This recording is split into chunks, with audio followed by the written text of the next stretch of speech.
Hello students, welcome back to my channel. कैसे हो आप सब? उम्मीद करती हूँ बेटा सभी अच्छे होंगे और अपना ख्याल भी रख रहे होंगे। तो बेटा आज हम करने जा रहे हैं अपनी वर्कशीट नंबर 1।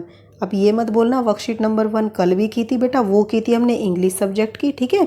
और ये आज हम करेंगे अपनी मैथ सब्जेक्ट की। हर हफ्ते आपकी इसी तरीके से आएंगी। इस हफ्ते बेटा आपकी हर सब्जेक्ट की वर्कशीट नंबर 1 आएगी। नेक्स्ट हफ्ते आपकी क्या आएगी बेटा? वर्कशीट नंबर 2 आएगी, हर सब्जेक्ट की अलग अलग डे पर, ठीक है। और ये है बेटा 7th क्लास के लिए हिंदी मीडियम में। इंग्लिश मीडियम के लिए अलग से बनी है बेटा, तो उसको देख लेना, ओके। तो चलिए स्टार्ट करते हैं। आज हम जानेंगे आंकड़ों के बारे में, ठीक है। आंकड़े होते क्या हैं? तो क्या होते हैं बेटा? आज माँ ने हम दोनों बहनों को कमरे की सफाई करने को कहा, तो मैंने देखा कि छोटी बहन की सारी चीज़ें बॉक्स में अव्यवस्थित पड़ी है, मतलब कि बिखरी हुई पड़ी हैं। तो मैंने अपनी छोटी बहन से कहा, आओ देखें आपके बॉक्स में क्या क्या चीज़ें हैं, इन्हें गिनती करें और एक सूची बनाते। चलो इनकी गिनती भी करते और इनकी सूची भी बनाते। तो उसने अपनी बहन से कहा, ठीक है। तो फिर यहाँ पर देखो ये सारी चीज़ें हैं जो थी, गिनती करते। तो आंकड़े तथ्यों का एक संग्रह है। अब वो बताती है कि क्या है, गिनती कैसे करेंगे।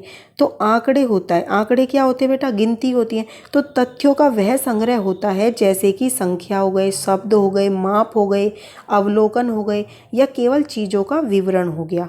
ये होते हैं आंकड़े। आंकड़े होता है बेटा एक किस्म से कि किसी चीज़ के बारे में बताना कि वो कितनी चीज़ है, ठीक है। एक जैसे तुम्हारी क्लास में कितने हैं, तुम्हारे स्कूल में कितनी क्लासेज हैं, 7th की कितनी है, 8th की कितनी है, 10th की कितनी है, या टीचर्स कितने हैं। तो ये सारे जो टोटल आप संख्याएं बताओगे वो क्या होंगे? आंकड़े होंगे, ओके। तो ये एक चीज़ तभी कहा गया है कि ये एक तरीके का संग्रह है। संग्रह मतलब कि आपको एक डिटेल बताता है किसी भी चीज़ के बारे में, संख्या के रूप में बताए, चाहे शब्दों के रूप में बताए, चाहे माप के रूप में बताए, चाहे अवलोकन या केवल चीज़ों का विवरण देख के बताए, ठीक है। इसी को बोला जाता है आंकड़े, ठीक है। तो फिर यहाँ पर ये क्या बोलते हैं? अरे वाह, ये तो आंकड़े हैं, ठीक है। अब यहाँ पर देखो टेबल दी गई है। गेंद कितनी है? 5 है। तो आपने ऊपर देखा होगा बेटा, यहाँ पर 5 दिखाई गई हैं, 1 2 3 4, ठीक है, और एक 5। तो ये कितनी हो गई? 5 हो गई। गेंद कितनी है? 5 है, ठीक है। और बैडमिंटन की रैकेट कितने बेटा? 4 हैं। आप गिनोगे तो खिलौने के 2 हैं, गमले आपको वहाँ 4 मिलेंगे गिनोगे तो, टोपी 3 मिलेंगी, ठीक है। तो यहाँ पर देखो आप यही मिलेंगे, गमले आपको 2 मिले, 3 मिले गमले आपको, ठीक है। टोपी आपको 2 मिली, ठीक है। और रैकेट आपको 4 मिलेंगे, ये रहा और ये रहा, ठीक है।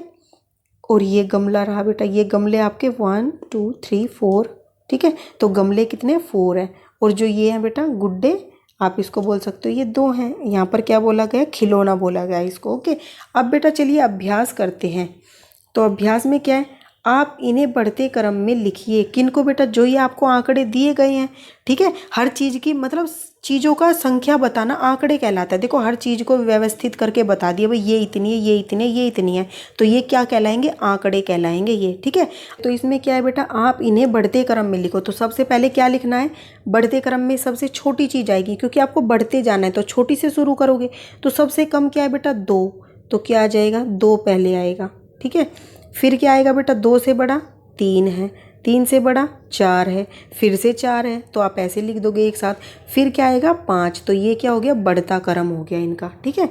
अब उस वस्तु का नाम लिखिए जो सबसे अधिक है, सबसे अधिक बार है, ठीक है। उस वस्तु का नाम लिखना है कि जो सबसे अधिक बार है, यानी कि सबसे ज़्यादा है। तो क्या क्या है बेटा? गेंद जो है सबसे ज़्यादा है, ठीक है। फिर उस वस्तु का नाम लिखे जो सबसे कम बार है। तो सबसे कम कौन है? खिलौने, ये 2 ही हैं बस संख्या में, तो ये क्या है? सबसे कम है। तो आज आपने बेटा आंकड़े जाने, आंकड़े होते क्या हैं, उनको बढ़ते क्रम में कैसे लिखना है। आप इसे ऐसे ही घटते क्रम में भी लिख सकते हो। फिर सबसे अधिक कौन सी संख्या है इसमें और सबसे कम कौन सी है। तो आंकड़े हमें ये सारी डिटेल बता देते कि कौन सी चीज़ ज़्यादा है, कौन सी कम है, कौन सी मतलब कि बीच में है। तो ये आंकड़े होते हैं एक किस्म से, ठीक है। तो इस वीडियो में बेटा इतना ही। उम्मीद करती हूँ आपको इंटरेस्टिंग लगी होगी और मज़ा आया होगा अपनी सिलेबस की जो वर्कशीट को करने में। तो अपना जो नेक्स्ट टॉपिक होगा हम अपनी नेक्स्ट वीडियो में करेंगे। तब तक के लिए ऐसे हंसते रहिए, मुस्कुराते रहिए, पढ़ते रहिए और आगे बढ़ते रहिए। Thank you.